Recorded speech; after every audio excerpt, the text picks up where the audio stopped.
Picture this. You've got your passport in your hand, your bag packed, and your heart is racing because you're about to take your first solo trip.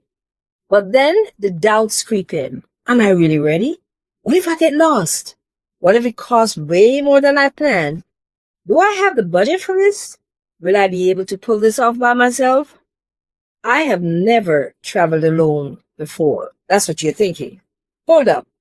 I've been there, and I promise you, it doesn't have to be so scary or expensive. In fact, I've got 5 solo travel hacks that will save you both time and money and put you at ease. Once you know these travel hacks, you're going to feel like you've leveled up from a nervous newbie to a confident explorer and travel pro. Stick with me onto the end because hack number 5 is the one I wish I had known years ago. It would have saved me hundreds of dollars, and that's the one you want if you're traveling on a budget. Let's dive right in. Hack number 1, book your flight midweek for major savings. Airlines don't want you to know this, but midweek flights, Tuesdays through Thursdays, are a solo traveler's jackpot. Prices drop, crowds thin out, and you're not stuck fighting for an aisle seat with a family of 5. On my last solo trip, I booked a Wednesday morning flight to Lisbon for half the weekend price. Yes, I said half. I was so elated. And here's the kicker. With solo travel, you don't have to negotiate with anyone else's schedule. No waiting for your bestie to confirm vacation days. RSVP is out the door, and all you have to do is to just hit book, and boom, you're on your way.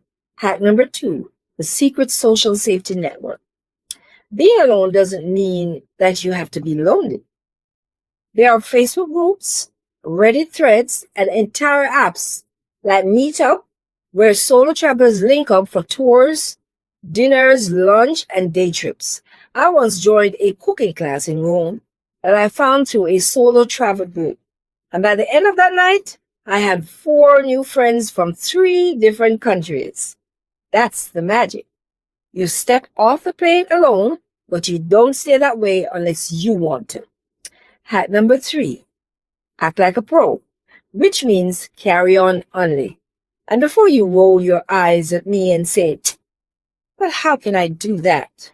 Packing is where most solo travelers go wrong. Overpacking is a lot of stress.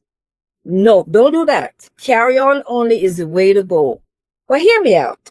Use packing cubes, roll your clothes, and stick to a 3 to 4 outfit rotation.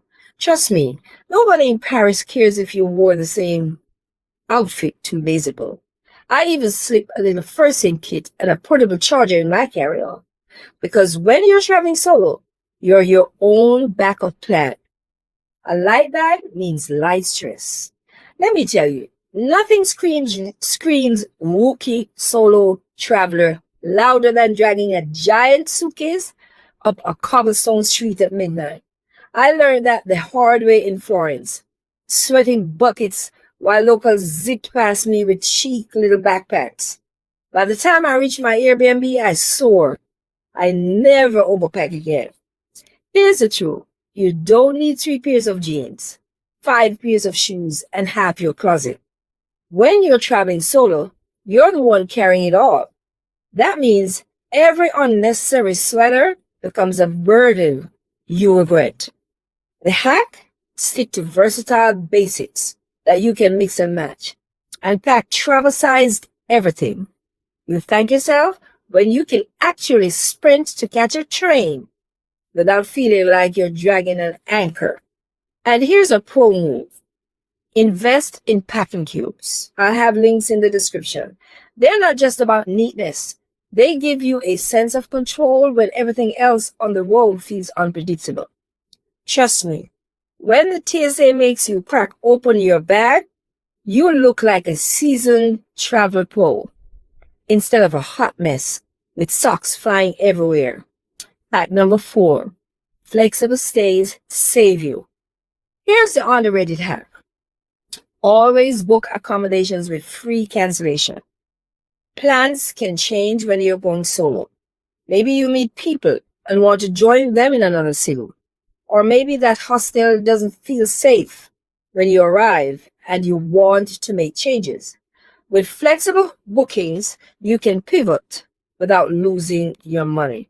It's like solo travel insurance for your wallet or pocketbook.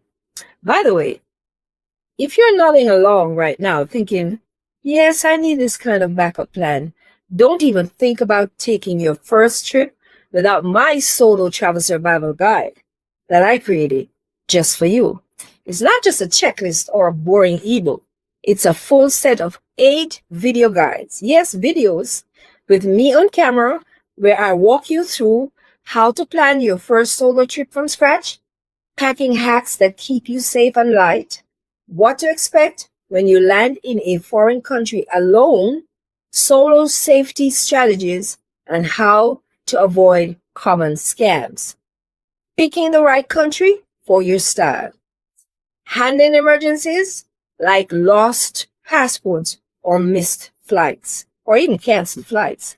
How to make connections without feeling awkward. And the mental game, turning pre-trip anxiety into confidence. It's literally like having me in your pocket when you travel. I like that idea. The link will be in the description. Please go grab it before you book another flight and talk about you traveling solo. You'll thank me later. Hack number 5. Solo doesn't mean reckless. One of the biggest mistakes first-time solo travelers make is assuming that anything goes wrong. That is totally wrong. A solo traveler has to be twice as smart. Remember, you don't have anyone watching your back or looking out for you. Share your itinerary with a friend or family member back home. Keep a copy of your passport in a cloud software online, such as Dropbox.com, and never tell strangers the exact name of your hotel. Freedom doesn't mean throwing caution to the wind. It means moving smart so you can keep enjoying that kind of freedom. So there you have it. 5 hacks that make solo travel smoother, cheaper, and way less stressful. If this gave you some value, please hit that like button and subscribe because I'm just getting started. In my next video, I'm spilling the brutally honest truth about solo travel in 2025, what no one else tells you and what you need to know. Trust me, you'll want to see that video before you step on another plane alone. And don't forget, grab the Solo Travel Survival Guide below so that you can actually enjoy your first trip without second-guessing everything. And let me say this, don't be afraid of your own company. You'll be surprised at how revealing and rejuvenating solo travel can be. You get to know so many things about yourself that you probably didn't know before, or you never took the time to know. So give it a try. You will have memories later on when you relax in that rocking chair. Now go pack that carry-on, book that midweek flight, and I'll see you in the next video. Take care. Bon voyage.